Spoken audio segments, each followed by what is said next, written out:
Katie Lance here, founder and CEO of Katie Lance Consulting, the Get Social Smart Academy, and author of the book, Get Social Smart. And I am so excited because in this episode, we have a special treat for you today. I am so thrilled to welcome one of our long-time Get Social Smart Academy members.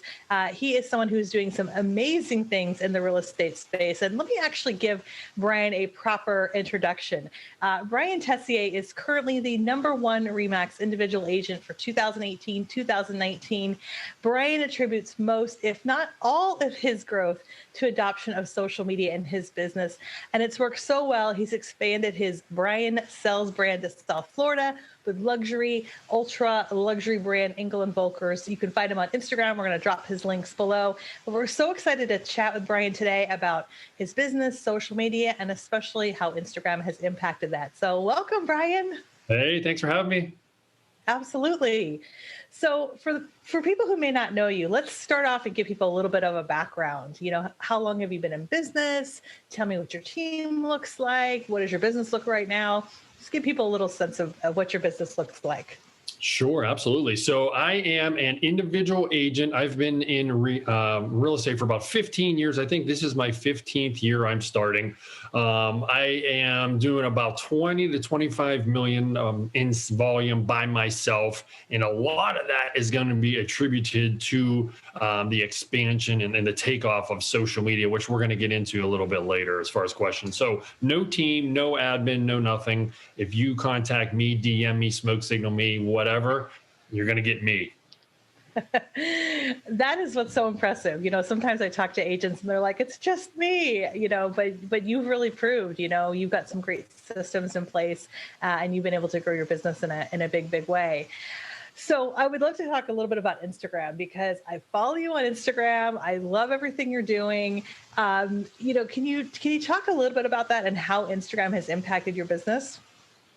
So Instagram is we were big on Facebook for the longest time. And then Instagram came and it was all pictures and some video. I still think pictures rule. So, you know, when you're searching for luxury properties and all this, it's not really a search engine. It's something you're going to, in my opinion, to see beautiful real estate.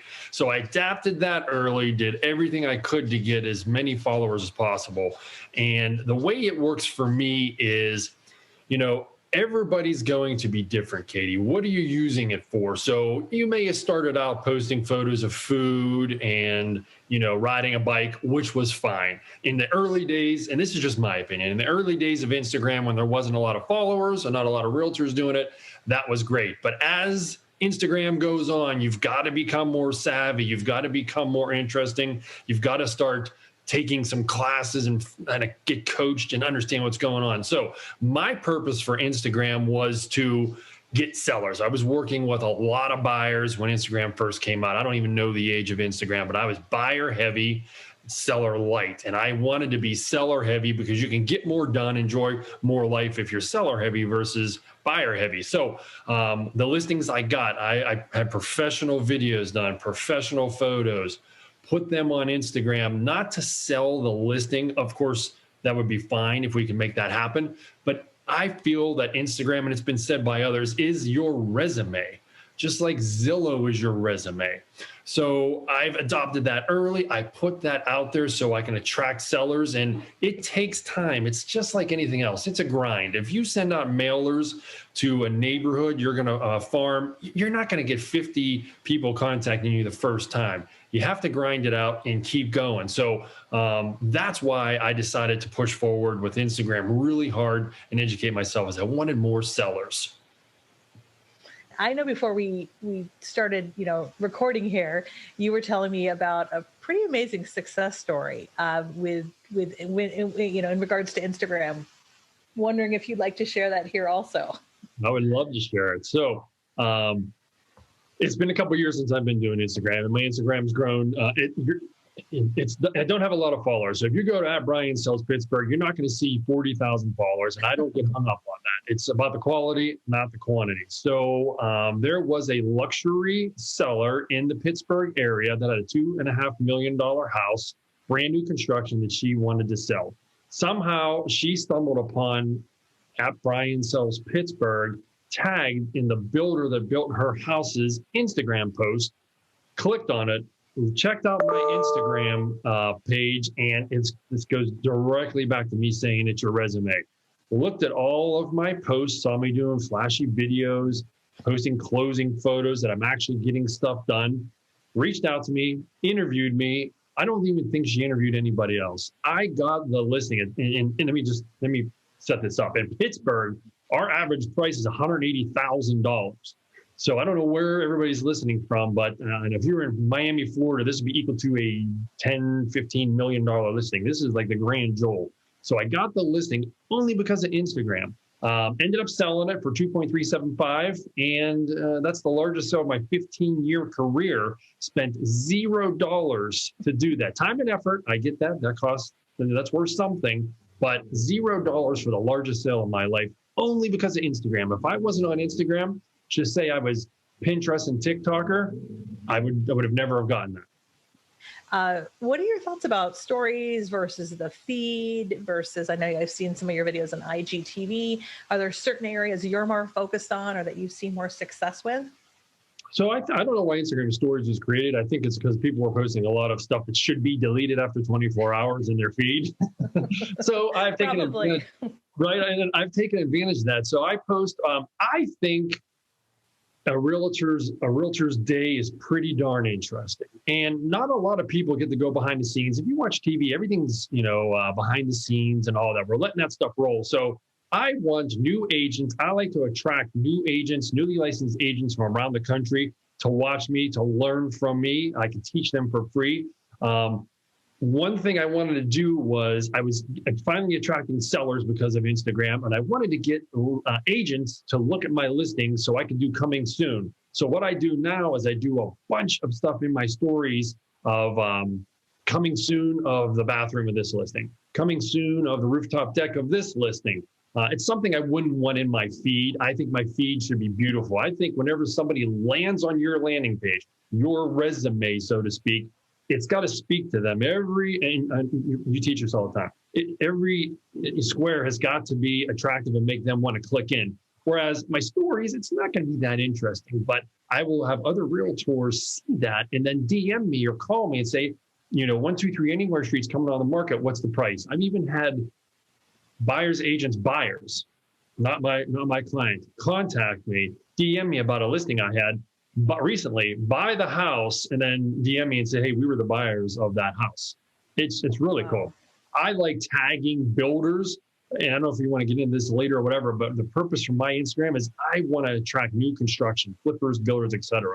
So I'll make sure they're watching my stuff and I'll even tag them in it. So if I pre-sell another builder's build, whenever I have that closing, I'll tag a different builder that I'm hunting, that I'm going after, and say, hey, having a hard time getting your property pre-sold? Look what I did. So there's a lot of people who I would imagine watch this who are struggling with social media. Social media is not new by any means, obviously, but it has changed. There's so much noise. There's so many different options. And a lot of agents and brokers that we work with are really overwhelmed. And then just honestly, they're a little stressed out with, all the different options. Do you have any advice for someone like that who might be listening going, okay, well, that sounds great for you, Brian, but I'm really busy and I have a lot on my plate. Like, what are some things that you might be able to share? Right. So what I would say, and I've actually said this to newer agents in all of my offices, is write down your daily activities for a week, either before you do them or after you do them. And let's analyze. If you had a coach would probably make you do this. Let's analyze your day and see where we could be the most time efficient. It's no different than numbers. If you wanted to look at your income and your expenses, if you're a business owner of a coffee shop, let's say, you want to see where your advertising makes money and where it doesn't. Guess what, realtors? You are a business owner. You need to understand where your money is going and what it's getting a return on. So if you're doing a bunch of stuff like walking around neighborhoods, knocking on doors, and you're not getting anywhere, you might want to reevaluate. The thing I like about social media is I can do it from anywhere at any point in time of life. You just got to go on and, it depends what your goal was. If it's a builder, you go after a builder. But it was a bolt-on for me for the longest time.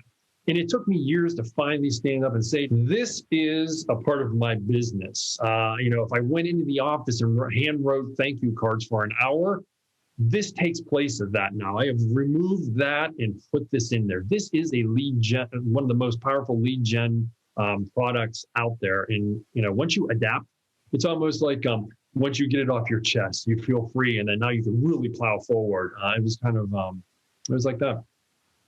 I also wanted to ask you, you are a longtime Get Social Smart Academy member. Do you have any advice for someone who might be, considering joining the Academy? Maybe they're on the fence.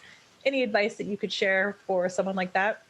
Absolutely. So if you find any of my old interviews, I'm not just saying this because I'm on this interview and she's right in front of me. I've been saying this for years. You always want to go from, point A of where you're at to point Z where you want to be. You don't want to go through the whole alphabet on your own to figure it out to get to point Z, which is success. Z is success. You want somebody to just take you there. The Academy and coaching in general is going to help you stop wasting time. It's going to take you, they've already done the research. Katie has done the research. She does the research daily, stays on top of it. So a big gripe about social media is, I can't keep up with it. Let this lady right here, let her keep up with it. And then you just tune into her YouTube or the closed Facebook group or whatever. I mean, you can make a lot of mistakes and waste a lot of time. And I think that is one of the main reasons why people don't jump on to social media and the Academy is they just waste so much time. They try something, it doesn't work, and they're just on their own floundering. Yeah, well, thank you. I sure appreciate that. And for anyone who's listening, if you're watching over on YouTube or maybe you're watching on our podcast, you can just go to katielance.com/academy to get the scoop on what the Academy is all about. And I appreciate you saying that because we really do pride ourselves in, not necessarily teaching everything. I don't think as an agent or broker, you have to do everything. I don't think you have to be everywhere. So we try to be that buffer, that filter of, let us figure it out and then we'll share the most important things. With our Academy. So, Brian, this has been awesome. I know we could continue to go on, and I am going to keep you on for just a minute after we wrap up here, because one of the things that we'd always love to do with these episodes is do some bonus questions that are going to be featured over on the podcast. So if you're watching this on YouTube, make sure you also follow the podcast, and we're going to ask him a little bit about what he's doing in the Miami market and some other really cool things. So, but in the meantime, Brian, thank you so much for being here today. I sure appreciate it. And I know we've got your Instagram handles here at Brian Sells Pittsburgh on Instagram and at Brian Sells Miami over on Instagram. Anywhere else that people can tune in or connect with you? I am on YouTube, living in Pittsburgh, Miami Luxury Living on YouTube, Facebook, Brian Sells Pittsburgh Real Estate, Brian Sells Miami Real Estate. Awesome. We will put all those links in the show notes below. So check those out. And again, for those of you curious about the Academy, feel free to go to katielance.com/academy. Check out the podcast also, where you're going to see some extra bonus interview questions from Brian. Thank you so much, Brian. You're welcome. Thank you.